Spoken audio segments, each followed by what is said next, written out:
అట్లాగే ముఖ్యంగా ఏంటంటే రంగనగూడెం గ్రామంలో తెలుగుదేశం పార్టీ ఘన విజయం సాధించాలని తద్వారా మన ఎన్డీఏ కూటమి టీడీపీ అభ్యర్థి యార్లగడ్డ వెంకట్రావు గారు గన్నవరంలోంచి ఘన విజయం సాధించాలని అట్లాగే తద్వారా మన చంద్రబాబు నాయుడు గారు ముఖ్యమంత్రి కావాలని అట్లాగే మన ఎన్డీఏ కూటమి మచిలీపట్నం పార్లమెంటు జనసేన ఎంపీ అభ్యర్థి బాలశౌరి గారు ఘన విజయం సాధించాలని తద్వారా నరేంద్ర మోడీ గారు ప్రధానమంత్రి కావాలనే ఒక బలమైన కోరికతో మన సోదరులందరూ కూడా మొక్కుకుని వాళ్ళ మొక్కు తీర్చుకుంటా వెళ్తా ఉన్నారు. చాలా ఆనందం. అన్ని సాల్వ్ అయిపోయినాయి. మనకి ఇక్కడ యార్లగడ్డ వెంకట్రావు గారికి కనీ వెనీ రీతిలో ఒక చరిత్రను తిరగరాసి మొట్టమొదటిసారిగా గన్నవరం నియోజకవర్గంలో 37,628 ఓట్ల భారీ మెజార్టీతో గెలిపించిన మీ అందరికీ కూడా పాదాభివందనాలు చేస్తా ఉన్నాం. అట్లాగే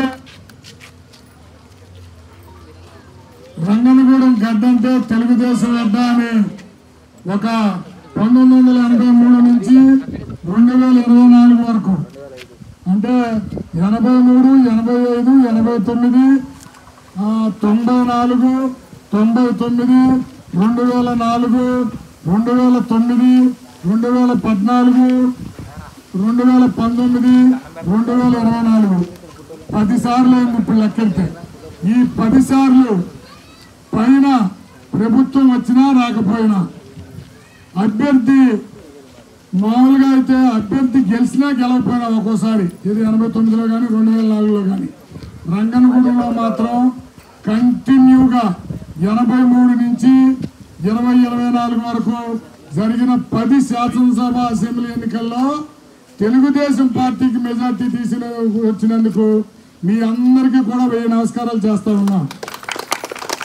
ఇందాక సోదరమని చెప్పినట్లు దీంతో పాటు మన భూములు కాజేయాలని గత ప్రభుత్వంలో సైకో ముఖ్యమంత్రి పేర్లు కూడా చెప్పే పని లేదు. మనం సైకో ముఖ్యమంత్రి ల్యాండ్ టైటిలింగ్ యాక్ట్లను తెచ్చి మన భూములన్నీ కూడా ఫోటోస్టాట్ పేపర్లు మనకిచ్చి మన ఒరిజినల్స్ ఆయన పెట్టుకుని మన మీద వ్యాపారం చేయాలని చూశాడు.